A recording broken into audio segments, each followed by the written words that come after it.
My name is Nancy Franks. I'm from Bourne. I was a elementary school teacher in Plymouth for 32 years. And this is the perfect retirement gig because I get to do research and I get to speak and I get to make things like I did when I was an elementary teacher. So it's the perfect gig. And also, I don't require a microphone because, well, I'm wearing one today because we're being filmed. But when I was teaching, I had a principal, and back then you were graded on how you dressed, and you were graded on everything. And so on my voice, I would not get the top score because she said my voice was too loud. But now I have found the perfect gig because now having a loud voice is an advantage. What did you say? Oh, there's always one in the crowd. Yeah, I was used to having. You are at the senior center, but go ahead. Yes. Okay, we're going to look today at our state's connection to Titanic. And when I started out the research, I was going to have it be New England's connection to Titanic. And then I realized there were so many people either having lived in Massachusetts and they were returning home, or people coming to Massachusetts for a fresh start. And I've actually had to pare down the talk and not mention all of the Massachusetts connections, just so I didn't have people sitting in front of me for 2 hours. So it's down to an hour. And the neat thing about this is that our state played a role from the very beginning, from the time the first distress signal was sent. That came through the Marconi station on Cape Cod. And we played a role all the way up to the discovery of the wreckage in the 80s. So sit back, you're going to meet a lot of people, and there's even a close connection because one of the people from Massachusetts is actually buried in East Bridgewater. Oh, wait a minute, turn it on. So our connection to Titanic started right here when the first distress signal came in. Come at once, we have struck a berg. And that was just by chance. Harold Thomas Cottam was the wireless operator aboard the Carpathia. And we know that the Carpathia was the ship that came and rescued the people fortunate enough to be in the lifeboats. He was 21 years old. And on April 14th, he was getting ready for bed, and he decided to check the telegraph because he wanted to get up to date on the coal strike that was taking place in his native country of England. And the coal strike also played a role on people being aboard Titanic when they had planned to sail on other ships. So he wanted to catch up on that news. And so the telegraph that he was looking on, the signals came through the Marconi station on Cape Cod. And imagine, if you will, we have so many people who complain about the windmills that are, situated throughout the state and on Cape Cod. But imagine that at that time, all of those. Station Cape Cod provided transmission of messages, news updates, as well as messages from ship to shore. So look at those women walking on the beach. Those are the wires that were transmitting the messages. So Harold had heard earlier in the day that the Titanic wireless operators were overwhelmed by the number of messages that were coming in. And so out of sympathy, he decided to take down the messages, and he planned to relay them himself to Titanic in the morning. So he said, as I was the nearest station to the Titanic, it was more or less my duty to retransmit them to him. So if he had gone to bed that night and not contacted the Titanic right away, the people who were rescued might not have been saved. So he sat down and he decided to tell the Titanic that they had these messages popping up, and then he would transmit them in the morning. And so he put on his headphones and he asked them if they were aware that there were messages for Titanic that were piling up. This picture is not the actual Harold Cottam. It's an actor who played him in the movie A Night to Remember. That English? Pardon? Is that English movie? Yes. I've seen it. Oh my goodness. I had not seen it till recently, and my husband and I watched it, and that night I had trouble sleeping. And the next day I said to my husband, A Night to Remember. The black and white one? Yes, yes, yes. Oh, I love that. But that I found more upsetting because at the end, you really see the chaos that must have taken place. And so I said to my husband, I couldn't sleep after watching that movie. And he said, after all this research, didn't you know what was going to happen? Yes, I did. You mentioned, you said it was 1914, but it was 1912 with the Titanic sunk, correct? It was the 14th of April. Oh, I thought you said it was 1914. No, I may say, you never know, I may say that. So when he told them, we're going to, I'll transmit these messages in the morning, that's when he got the message, come at once, we have struck a berg. So he was shocked because everyone had heard the bragging about just how safe the Titanic was. And so he asked them, are you serious? And they said, very serious. They shared their position. He told them that the Carpathia would get there as soon as possible. And then he had to wake up and convince the captain that this was a legitimate concern. And so they were a little skeptical, but they said, better safe than sorry, we'll go. So he kept a line of communication open with Jack Phillips and Harold Bride. They were the radio operators aboard Titanic. And he also put out the distress signal to other ships in the area, including the Frankfurt and Olympic. They were a little further away. So then he received the message, we are sinking fast, come quick, our engine room is flooded up to the boilers. And at 11:55 New York time, Howard tells Titanic that they are nearly there and more ships are en route. And after that, there was no further conversation. So before we meet the Massachusetts passengers, let's look in and see what they were doing the evening before. So at 7 p.m., the ship's bugler had announced dinner. That's how they were reminded. And the song he played was called, very appropriately, The Roast Beef of England. But he played that at all of the meals, but it just fit. So, of course, dinner aboard the Titanic was elegant. Passengers wore formal attire. Women were in long evening gowns, white gloves, kid leather or satin shoes that matched their gown. They had a bag, a fan, and a scarf, and gentlemen wore white tie. So the 10-course meal, they did eat very well that last night. The 10-course dinner began with oysters a la Russe and included some of the following dishes: filet mignon, poached salmon, chicken lyonnaise, roasted duckling with applesauce, lamb with mint sauce, and roast squab on cress. And then the 6th course was that right there. It was called punch romaine, and it was ice flavored with oranges and drenched in champagne.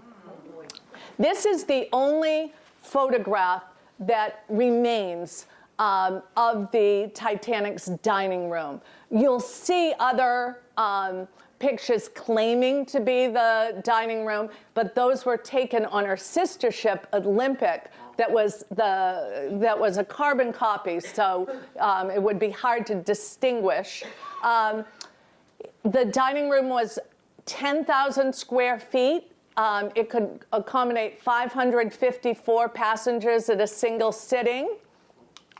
And this is taken aboard the Olympic, and that shows you just how beautiful it was. And ironically, you couldn't look out to the water. They wanted it to seem like a European bistro, and so they, frosted the glass. But if you go on a cruise now, everyone wants to sit near the window so they can see the ocean. So dessert was the final course, and they had a choice in first class of these four treats: Waldorf pudding, chocolate and vanilla eclairs, peaches and chartreuse jelly, and that was the one that everyone wanted, very special. And some of our prizes today are peach related, but not the actual dessert. And then French vanilla ice cream. So after dinner, the men went to the smoking room, and they could gamble and play cards, smoke cigars, and have cocktails. And the women would gather in the library to read or write, and they say gossip. So let's meet some of the passengers that were heading to Massachusetts. And one of the more interesting is Mrs. Caroline Lane Brown. She was heading home to Belmont, Massachusetts. She was a 59-year-old widow, and her late husband had been a senior partner at Little Brown and Company, the publishing company. She boarded in England. She was accompanied by her two sisters, and they were returning from England after attending another sister's funeral. And she was joined by a woman, Miss Edith Corse Evans.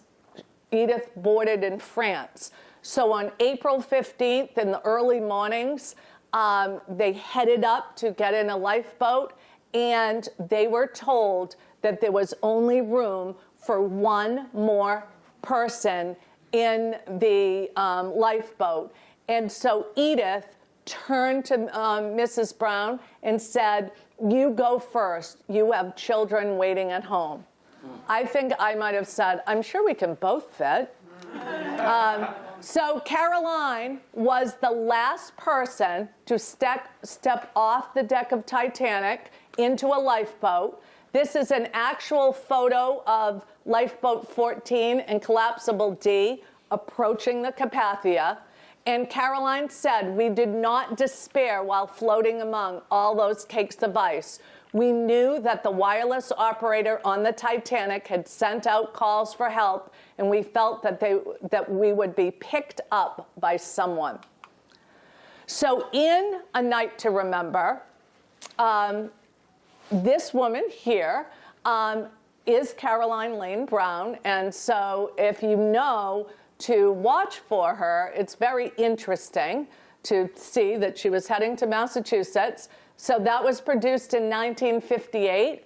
Up until that time, it was the most expensive movie ever produced in England, and Titanic historians regard it as being excellent as far as its accuracy.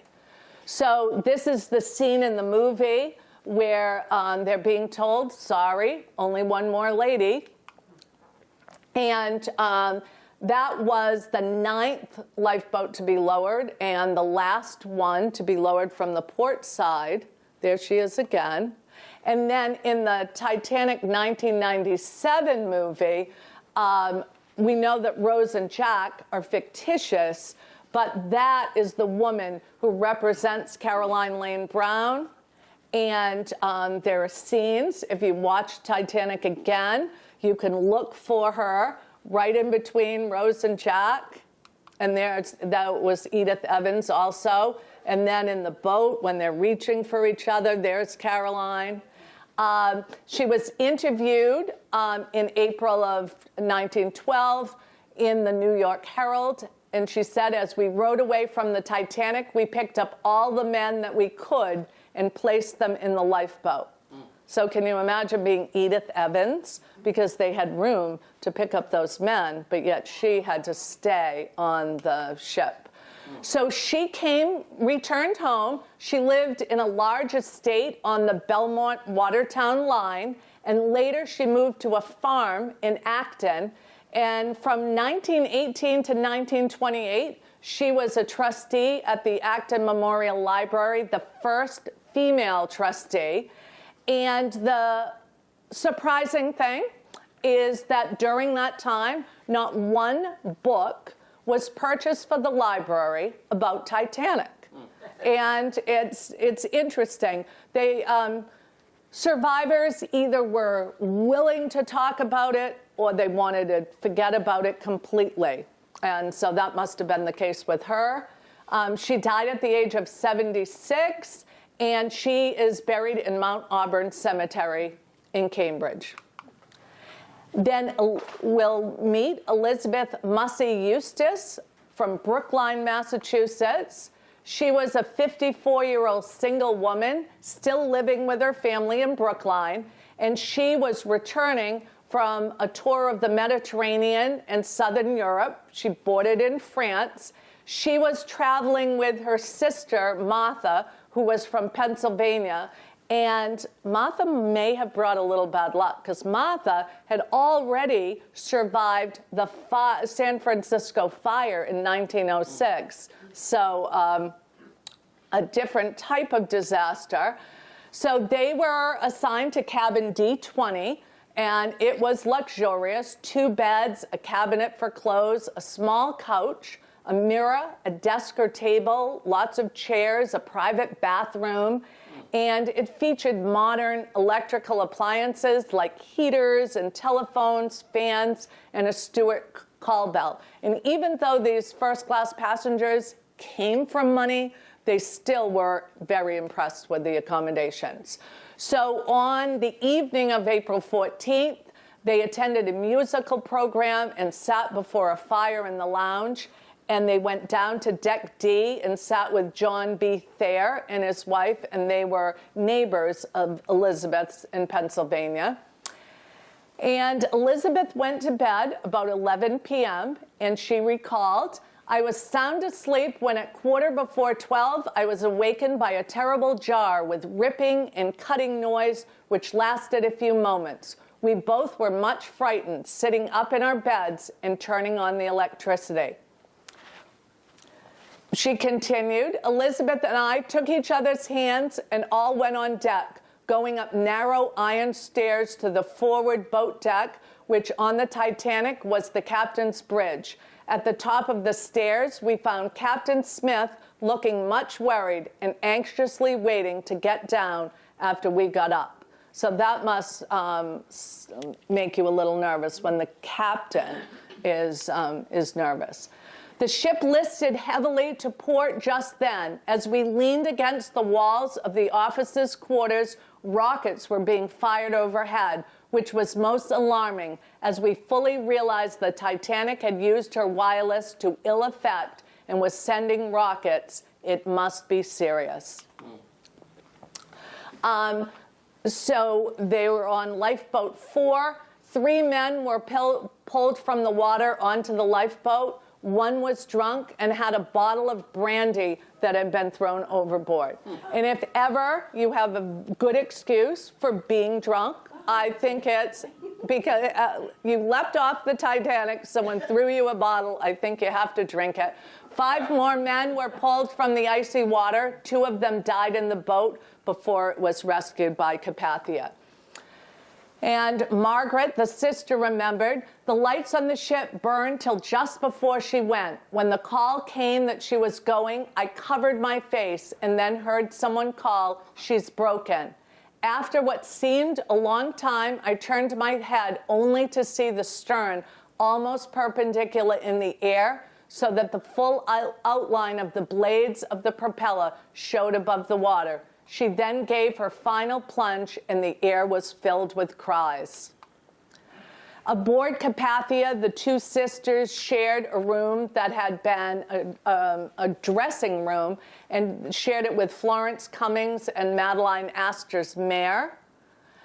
When they returned to New York, they were met by family members. Martha left for Philadelphia right away. Elizabeth spent her first night here at the Hotel Belmont, and then the next day returned to Boston.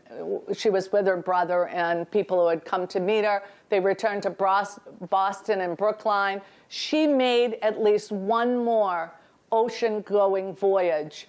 At the age of 69, she cruised with her sister Mary. She left Margaret at home because Margaret brings bad luck. And that is the remarkable thing. If you survived something like that, wouldn't you just say, that's it for cruising? She lived with her brother Henry for the rest of her life, and that's where she lived, 1020 Beacon Street in Brookline. She lived to be 78, and she is also buried at Mount Auburn Cemetery. Then we have Mr. John Bradley Cummings and Mrs. Florence Briggs Cummings. They were from Boston, Massachusetts, and I have a little asterisk there because they moved from Boston to New York, but they still had strong connections here. So they were both born in Boston. John worked as a banker, and they lived right here on Commonwealth Avenue in Boston. They had their first two children in Boston, and then in 1900 they moved to Manhattan and had a third son. And the two of them boarded Titanic after a 6-week European vacation. So John and Florence went to the boat deck after the collision. Florence refused to leave John, but he assured her that he would follow on a later boat, which seemed, in my research, it seemed like all of the husbands promised that. And so back in New York, she was consumed with grief, and she remained hopeful because she swore that she had seen a schooner in the distance, and she thought maybe it had picked up her husband. But there was no one who could confirm that a schooner was in that area. His body was never identified. In late May of 1912, she attended a dinner at Madeline Astor's New York home to honor the captain of the Carpathia who had rescued them. She had a second chance at love. She married a general counsel for the Standard Oil Company, and in her wedding announcement, it included a lot of family from Boston and Brookline. She accompanied her husband on business trips, including voyages aboard the Europa, the Majestic, and the Olympic. The Olympic was exactly like Titanic, and I can't imagine how she, walked comfortably around it. She died at age 72, and she honored her first husband on her gravestone at Mount Auburn Cemetery, and she said, "Lost at sea on SS Titanic, April 15th, 1912, greater love hath no man than this, that a man lay down his life for his friends." And this is a close connection in Scituate. Jacques Heath Futrell and his wife, Lily May. And they were both born in Georgia. Jacques was a journalist and a mystery writer, and they built a harbor view home called Stepping Stones in Scituate, and they had 2 children. Jacques was the author of these 3 books prior to sailing aboard Titanic, but May was an author too. In 1911, she had written her first novel called Secretary of Frivolous Affairs, and it was described as a sprightly tale which was written in a delightful manner. And it went on to be a bestseller for 6 consecutive years. and 1915, they made it into a silent film. So the couple had traveled for several weeks in Europe, and White Star Line gave them a free cabin aboard the Titanic because they were trying to attract people who were successful and kind of added to the romance of sailing aboard the ship. The night before the sailing, it was Jacques' 37th birthday, and friends gathered in London. The party ended at 3 a.m., so he never went to sleep. He went right to the dock, and May later said, if my husband had got drunk that night, he might not have sailed, but he might be alive today, but he never did drink much. And this is unusual. We're left with very few photographs aboard Titanic, but there happens to be this one of Jacques. He was right outside in front of the Titanic's sports room. And so after Titanic hit the iceberg, Jacques got his wife into collapsible lifeboat D, and May pleaded him to get in. He promised to come on a later lifeboat.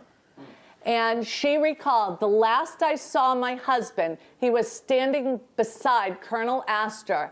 He had a cigarette in his mouth. As I watched him, he lighted a match and held it in his cupped hands before his face. By its light, I could see his eyes roam anxiously over the water.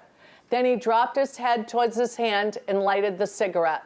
I saw Colonel Astor turn towards Jacques, and a second later, Jacques handed the colonel his cigarette box. The colonel screened Jacques' hands with his own, and their faces stood out together as the match flared at the cigarette tip.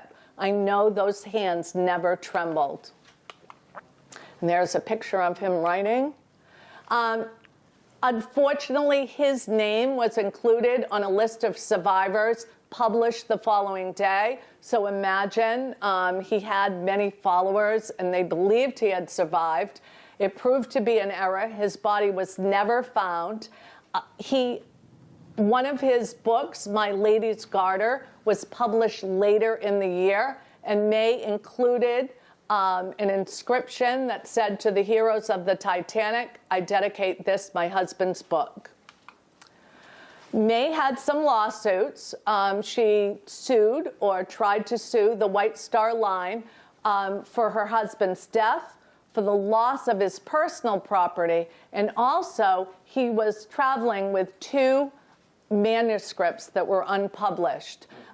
So she was looking for just over $300,000.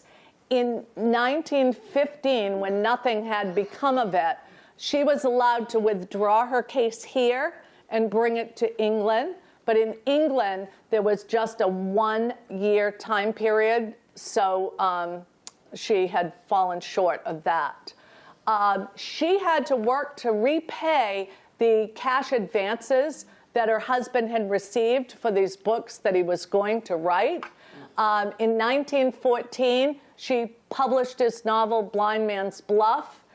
In 1917, she brought a suit against Universal Pictures because they made a filmed play about his book, The Haunted Bell, and she did win that suit and got $2,500. She also had a meeting with the president. In 1949, authors were allowed to have a copyright on their manuscript for 28 years. And so she lobbied that after those 28 years, an author would have the option of extending it for another 28 years. And so after the bill passed and the president signed it, he gave her the pen. She lived in Scituate for the rest of her life. Every year, she tossed a bouquet of flowers from Scituate's third cliff on the anniversary of his death. She died at age 91 at a Scituate nursing home. She was buried in Scituate at St. Mary's Cemetery. And there is a piece of her family history at the Scituate Historical Society, this tea kettle with a stand and a stove. And the inscription below the tea kettle reads, "This brass tea kettle belonged to Jacques and Lily May. Throughout their marriage, Jacques and May reportedly enjoyed setting aside time each day to sit together and have tea prepared in this kettle. May is said to have treasured the kettle as a remembrance of her time with Jacques." Mr. Timothy McCarthy was heading to Dorchester, Massachusetts. He had been born in Boston. He was married and the father of 6 children, and he was a buyer for Jordan Marsh, and that was the time of the department store's heyday. He was 54 when he went aboard Titanic, and he had made at least 20 transatlantic ships, so being on a cruise ship was nothing new to him. His body was later recovered by the McKay Bennett, which was a ship that had been set up almost like a funeral home, sent out to retrieve the bodies and embalm them and bring them back. He had been traveling with Herbert H. Hilliard, but Herbert's remains were never found. That's what Jordan Marsh looked like at the time in downtown Crossing. And the description on May 3rd in the Boston Globe of his funeral: "Few more impressive funeral processions have passed through the streets of Dorchester than that of this morning, when the body of Timothy J. McCarthy, one of the victims of the Titanic tragedy, was escorted from his home, 52 Nelson Street, New Dorchester, Boston, to St. Matthew's Church on Stanton Street, less than a mile away." There were 800 representatives from Jordan Marsh at his funeral, representing the 3,000 people who were employed. And in attendance was the mayor, John Fitzgerald, and as you know, his daughter Rose would give birth to President John F. Kennedy. Here is the closest connection to you, East Bridgewater, Massachusetts, and what an interesting man, Mr. Francis Davis Millay. And he was born in Mattapoisett. He was age 65 at the time of the sailing. He was a Civil War veteran. He had been a drummer boy and also assisted his father. He graduated from Harvard in 1869. He was a journalist for the Boston Daily Advertiser and the Boston Courier. He married Elizabeth Lily Merrill. Their marriage took place in Paris, France, and Mark Twain was his best man. They had 4 children, and he achieved fame for his painting. So this is one of his example of his work in the Cleveland Trust Company building. Here are some of his paintings, quite an assortment. And these are not his paintings. You probably recognize the style. These were painted by John Singer Sargent, who was Frank's friend, and that is his wife Lily and 2 of his sons. So he wrote a letter when he was aboard Titanic, and many of the letters that the passengers, when they would get on and then they were going to the next port to pick up people, many passengers posted a letter or sent a postcard to family and friends. And this one is particularly interesting. He wasn't very nice. "Queer a lot of people on this ship. There are a number of obnoxious, ostentatious American women, the scourge of any place they infest, and worse on shipboard than anywhere. Many of them carry tiny dogs and lead their husbands around like pet lambs."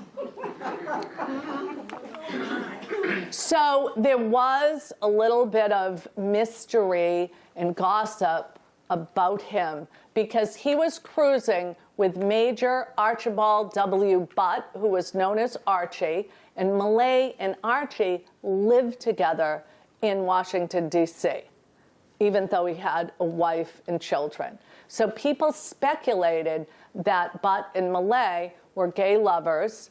The pair was playing cards in the first-class smoking room, and when they continued to play even when everyone's going by them, rushing around with their life vests on.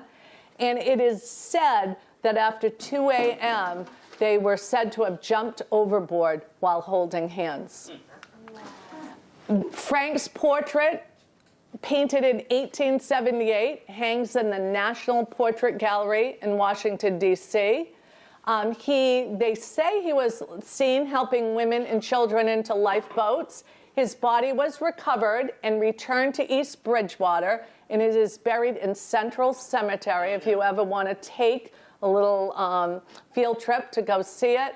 But Butt's body was never recovered. Is that the cemeteries near the town hall in that area? I believe so, yes. So there is a memorial fountain in Washington, D.C. It's located in a park that's south of the White House. And on that granite column, on either side, there's an image of Butt and an image of Millay. And then that bowl of water was meant to serve as a drinking source for horses. Now here is a dad traveling with his 2 daughters, and they were heading home to Lexington, Massachusetts. So it was the Newell family. There's Arthur, age 56, and his daughters Madeline and Marjorie Ann, 31 and 23. So they lived in Lexington. That's a picture of their home a little more recently. And Mrs. Newell and their daughter Alice did not accompany Arthur, Madeline, and Marjorie on their trip to the Middle East. And I thought it was interesting. They had gone on a long family trip previously, and the mother and Alice just felt they were too tired to take this next trip. Arthur was born in Chelsea. He was married to his child's sweetheart. He was a chairman at the Fourth National Bank of Boston, devoted to his church, and he was described as successful, cold, and distant. So the 3 sisters, Madeline and the middle sister, attended Smith College. Marjorie turned down the opportunity, and all 3 of the girls played the violin. So Marjorie remembered their last afternoon aboard Titanic. They had spent 3 months touring the Middle East. They had stopped in Cairo and Bethlehem, Jerusalem, and they had sailed to France, and that's when the father surprised them with a cruise aboard Titanic. So the 3 of them sat on the deck, talked about all the sights they had seen, and Marjorie remembered that the father was just so content and happy that this goal that he had had of seeing the Holy Land had been realized. So she also remembered I had been given my first long train gown before I left home, and I took great pleasure in wearing it that night. So after dinner, while they were sitting in the reception room, Mr. Newell turned to his daughters and said, "Do you think you will be able to last until morning?" Now that sounds like he might have been making some sort of prediction about what was to come, but he was actually talking about their appetites because they had eaten so much in that final dinner. He was kind of kidding with them, "Gee, did you have enough food?" But a woman who was sitting next to Marjorie turned and said, "Don't you think the ship is going too fast? We are in icebergs. I think we should slow down." She was right. So at 10:30, the Newells went to their staterooms. About an hour and a half later, they were awakened by the collision, and Mr. Newell knocked on his daughter's door and said, "Get up, get dressed, put on your warmest clothes, and follow me."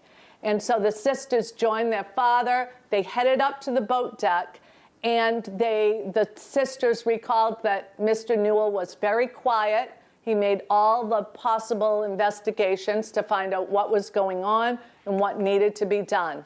So when they were on the boat deck, Mr. Newell turned to his daughters and told them that they would have to get into a lifeboat and row around until the damage to Titanic was repaired. He was being very optimistic. His last words were, "It does seem more dangerous for you to get into that boat than to remain here with me, but we must obey orders." Marjorie last saw her father standing back, helping other women in the boat. Madeline recalled, "From about a mile away, we saw the Titanic sink. The water got into the engine room, for we heard a terrific explosion. The stern of the Titanic lifted way out of the water, and the ship's keel showed. The tipping of the vessel threw everyone forward the bow, and the ship went to the bottom. It was cold and dark. The great ship made a tremendous groan, and there was suddenly a great rush of water before she went down. I'll never forget that enormous, awful roar." So the Carpathia arrived a few hours later. The girls had to climb the rope ladder to get onto the ship. And there were rumors aboard the Carpathia that other ships had rescued survivors. The girls went in search of their father. Of course, they did not find him. A friend of Mr. Newell's met the girls at the pier. Although the mother and their other sister were in New York, they felt like they were too emotional to come to the pier. So life after the disaster, they returned home to Lexington. There was a memorial service held at their church. And then 2 weeks following the disaster, his body was recovered. And so they had a funeral. And Mrs. Newell never recovered. She slept with her husband's watch under her pillow. She frequently wore black, and she never allowed anyone to mention the Titanic. She lived to be 103, but the remarkable thing is that one of her daughters also lived to be 103. Because when I saw that, I thought, it can't be true. But it was. So it's interesting how the two girls had very different lives. Marjorie became a music instructor at Wells College in New York. She married, had 4 children. She lived in Chicago and New Jersey. And she actually founded the New Jersey Symphony Orchestra. In the early 1950s, she returned to Massachusetts. She lived for decades in the village of West Point in Westport Point in Westport. And then she later moved to an assisted living facility in Fall River. Madeline had a much more quiet life. She never married. She devoted her life to charity. She remained an active member of their church, and she refused to speak of what happened aboard Titanic. So there were additional third-class passengers. The first 2 you see survived. They were heading to Boston. And then we had men who were heading to Worcester, Springfield, Brockton, and Brighton, and they did not survive. So now we're going to look at some of our second-class passengers. And Father Montvilla was heading to Worcester, Massachusetts. And this is very interesting because he was one of the 3 Catholic priests aboard Titanic. He was 27 years old. He had been a Lithuanian priest. He was the youngest of the 3, and he had secretly ministered to Eastern Catholics in Lithuania. But the Russian regime was angered and stopped him from preaching. So he had planned to immigrate to Worcester, Massachusetts. He had been invited to be the pastor of the new St. Francis of Lithuanian Church in Athol, Massachusetts. So he boarded Titanic in England. He had been to see a brother before coming. And aboard the ship, he said Mass for the second and third class passengers.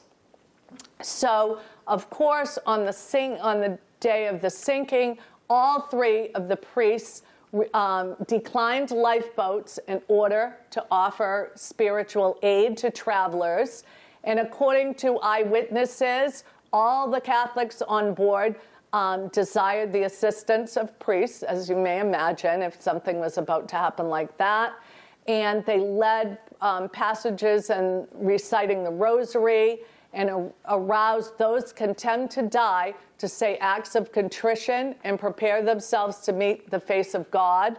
And they engaged continuously giving general absolution to those who are about to die. Now, in his luggage, he had a book of Lithuanian folk songs, and limited copies of the book had been printed in Lithuania, and they didn't at the time have permission to circulate it. So he had planned, he brought the manuscript, and he had planned to have the Lithuanian immigrants raise money so that they could produce more copies of the book and send it back to Lithuania, distribute it here. And ironically, in 2012, a bag with Lithuanian publications, including his book, were retrieved from Titanic.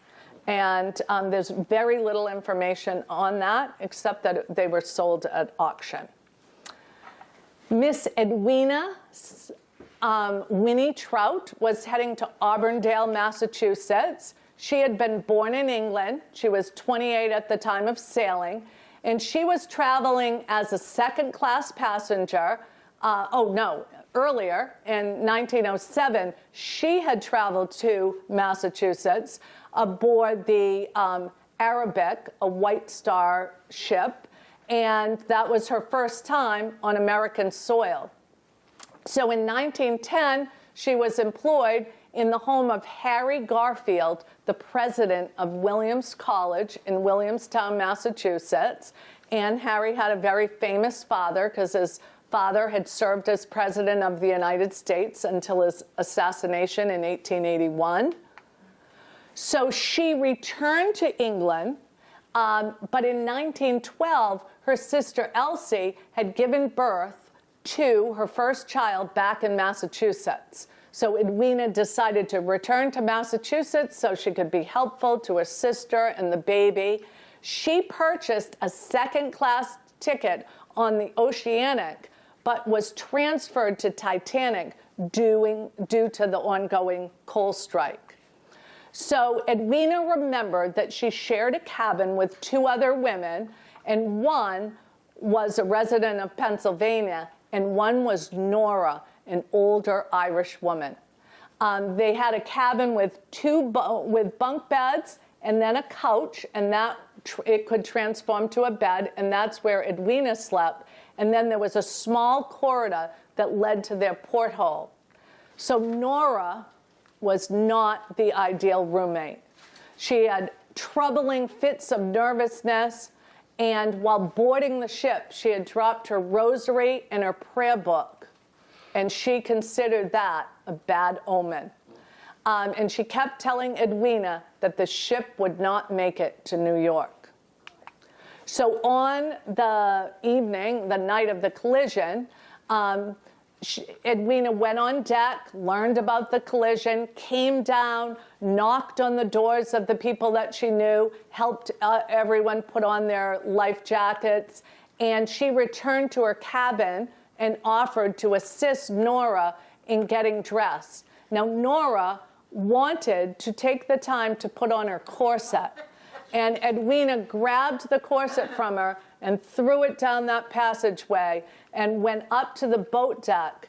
And Nora hops on a lifeboat, and Edwina is standing there. There was no room for her, and she watched the boat leave. And it's funny, she was very aggressive when she threw the corset, but once she got up there, she was watching boats leave and not going on them. But something great happened. A man approached with a baby, saying that its mother had already left the ship, and asked if there was anyone who would take the child. And Edwina said she accepted the baby because she was the baby's only hope of getting off Titanic. But actually, that was her only hope of getting off. She left Titanic clutching a toothbrush, a prayer book, and the 5-month-old child. And he was a third-class passenger, had been with his mother and uncle, He had been born in Syria. He was 5 months old, and he was reunited with his mom on Carpathia, hospitalized because of shock. And then Edwina wrote a letter home to her parents, and she seems awfully upbeat. You will be pleased to know that I'm safe on the Carpathia after a thrilling yet safe experience. But I am very much afraid all the men have lost their lives. They were very brave. It was the greatest surprise to everyone. We were all in bed and told to remain there as it was only an iceberg, so we were only in our night attire. Everything is lost, money, pictures, and all. We were launched in the lifeboat at 1:15 a.m. and picked up at 6:15. The Titanic was cut in two and was sunk to the second deck when I reached a lifeboat. I saved a baby in arms, and we had to sing for our lives at such a perilous time. The sailors were singing, "Pull for the shore, sailors," and rowing, half-dressed in frozen garments. The conduct of all the passengers was really wonderful. Babies and ladies first was the order. I think there were only 16 boats. We were fortunate to have calm seas and a good nerve. We could not, any of us, realize the peril until we were safe on the boat. Then the pathetic scenes occurred. Women were looking for their husbands and mothers for their babies. The band was playing until the last. I cannot write any more just now, but please don't worry. I will try and get along the best I can, trusting you are over the shock. From your loving daughter, Winnie. So this slide has gotten more excitement from the people who come to see my. Yes, the amazing thing is this was so popular, and I have shared this, and this is now my 5th time, different places in Massachusetts, and everyone is excited that when she returned, she took a position as a waitress at the Norumbega Park in Auburndale on the Charles near Boston. And I don't have to tell you that the Totem Pole Ballroom was a well-known dancing and entertaining venue. On Friday, someone who was in my audience said that she had had her prom there. She relocated to California for a warmer climate. During World War I, she picked apricots for use in the manufacture of gas masks. And in 1919, she married a former baker to the Danish royal family. They opened the first bakery in Beverly Hills. She was widowed 3 times. She was a favorite at Titanic functions, even into her late 90s. So although some survivors wanted nothing to do with talking, she enjoyed sharing her story. She died in 1984 in California. She was the 2nd oldest Titanic survivor, but she died thinking she was the oldest.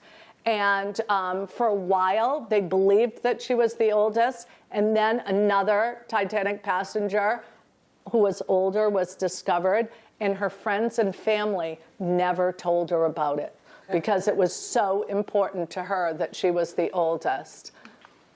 So there were additional second-class passengers. None of them survived. 3 men.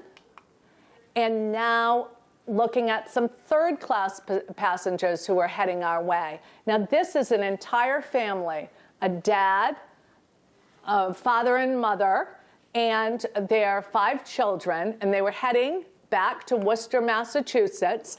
The Asplum family, the dad was Carl and the mother was Selma. And Carl and Selma had been born in Sweden, had come to Worcester, Massachusetts and married.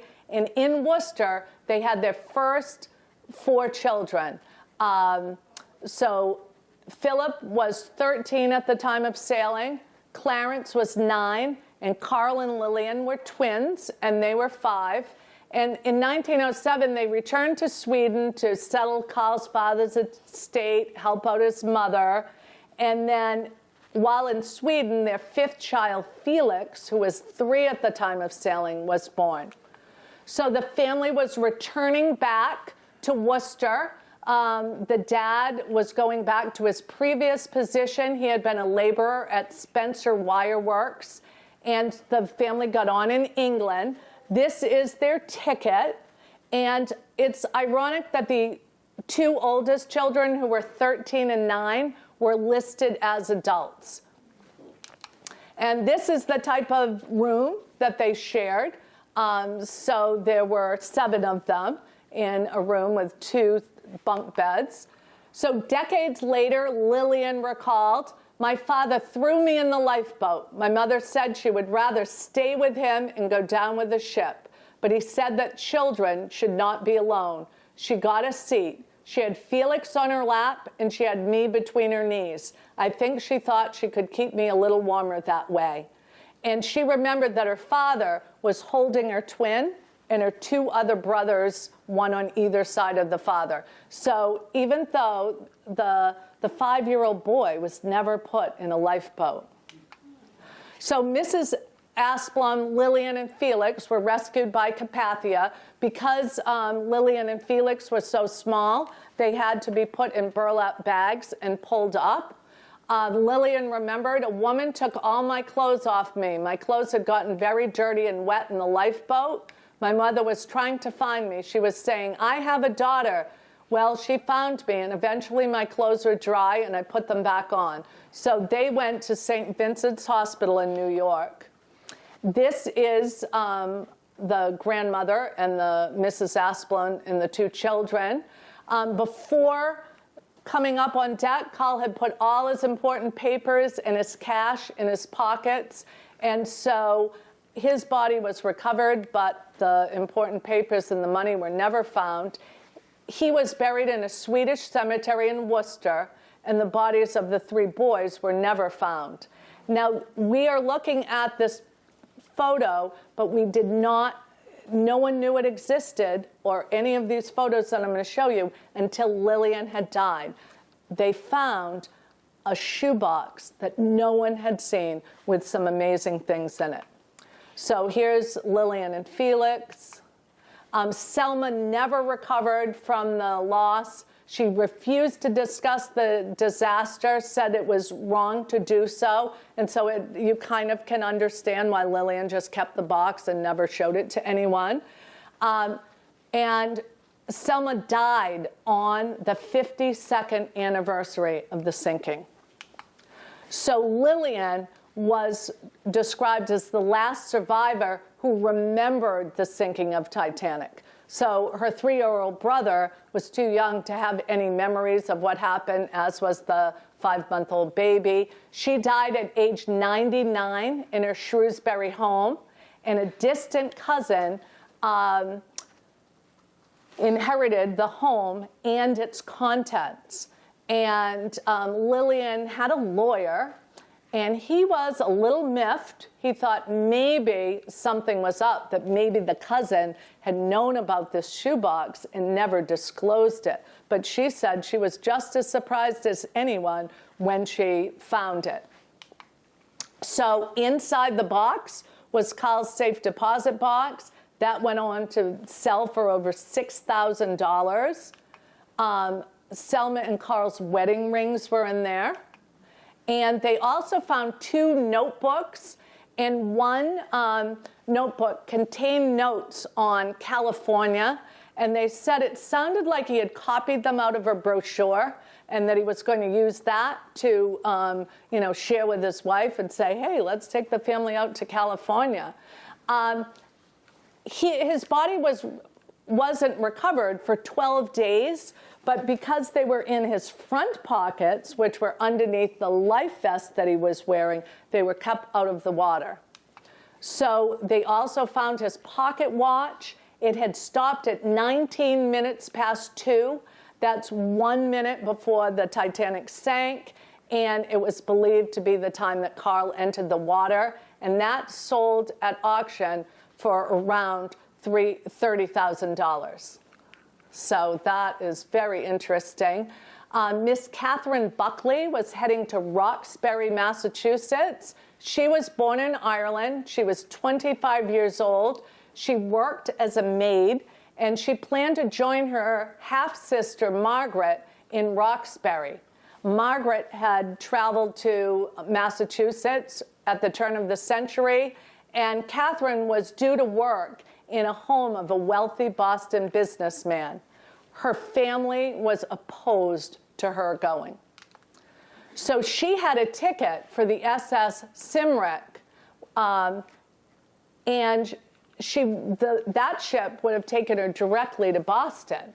But the coal strike forced her they canceled her plans, and so Margaret purchased her sister a third-class ticket aboard Titanic. So Catherine's body was returned to Halifax and then forwarded in the month of May to Boston at the request of her sister. It was buried in an unmarked grave in St. Joseph's Cemetery in West Roxbury, and Catherine's elderly parents blamed Margaret because she had bought the ticket for her sister and blamed her for her sister's death. And when Margaret returned home at Christmas, they turned her away at the door. In 2010, the Titanic Society decided to mark Catherine's grave with a headstone, but they wrote the wrong birth date. So Mr. Nixonen from Boston, Massachusetts, he was born in Finland, 38 years old, spent 3 years in Boston, and he returned to Finland with the intention of bringing his wife and 6 children back to Massachusetts. But one of his children caught an eye infection, and so he traveled on his own. Why he didn't wait, I don't know. So he boarded in England. He sent a postcard to his family with a picture of Titanic, and it arrived in Finland the day that the Titanic sank. He was traveling with another man from Finland. They shared a cabin. They reached the boat deck. They were helping to load one of the lifeboats, and he and his roommate were secured a spot on a lifeboat. After the disaster, his family was not notified of his rescue for several months. He remained in America, first in Boston, then in Vermont, but he was forever afraid to get back on a ship to go to Finland, and he forbid his wife and his children to come to America. So the rest of his life was horribly sad. He heard about discoveries of gold in California and moved there, bought a small ranch, searched for gold, had run-ins with the law, spent time in jail, and he was just despondent, and he died in 1927 under very suspicious circumstances. They believed that he took his own life. So there were additional third-class passengers. There were 2 of them survived. The rest of them did not, and their bodies were never found.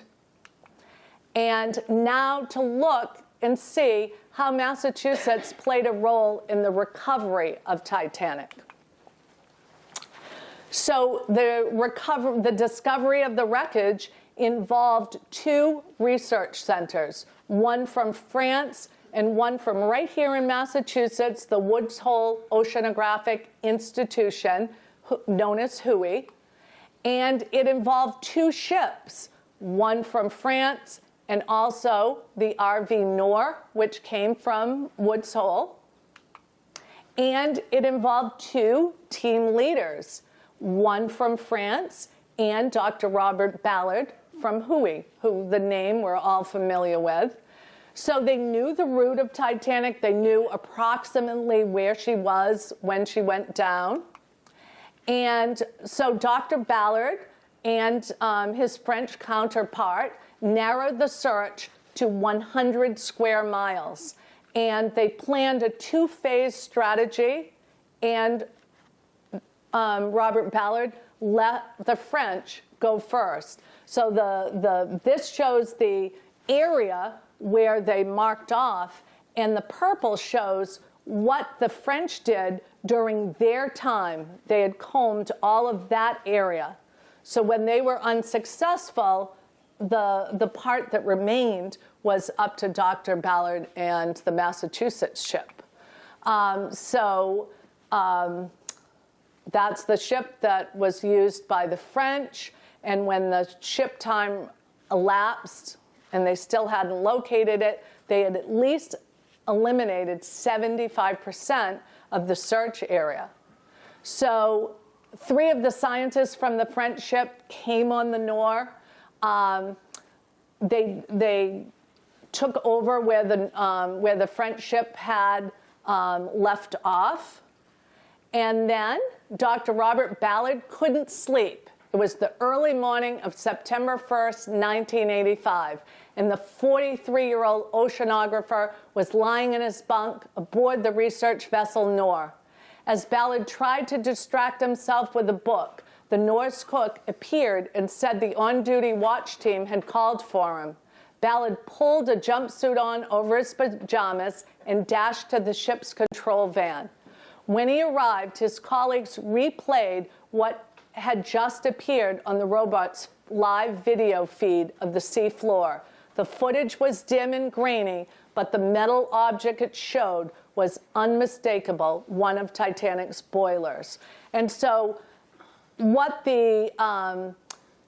Dr. Ballard took over, he had decided that rather than just look for this massive wreckage of the ship, that they would look for debris and let the debris take them to the ship.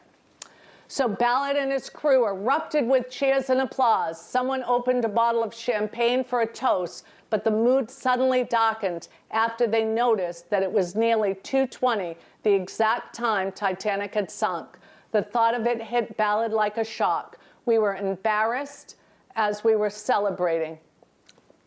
All of a sudden, we realized that we should not be dancing on someone's grave. So this is the first site of the wreckage, and that is one of Titanic's 29 boilers, and that's what they looked like when they were in operation. It was a depth of more than 12,400 feet, and they discovered it with just 4 days remaining in their voyage. So these are the images. We're a little spoiled now that technology has improved and things are much clearer, but these are the first images that they discovered. And this is Bob Ballard. He returned to Woods Hole on September 9th, 1985. And I was telling someone earlier that my husband and I have only been married for 12 years. So when I was working on this, my husband had worked at Hui at the time. And I said, oh, did you know anyone who went to see Bob Ballard? And he said, I was there. Like he was there watching, because of course everyone who worked there turned out. So thanks for joining me today. And we're going to have a little raffle of Titanic-related things. So get your lucky number out. Thank you.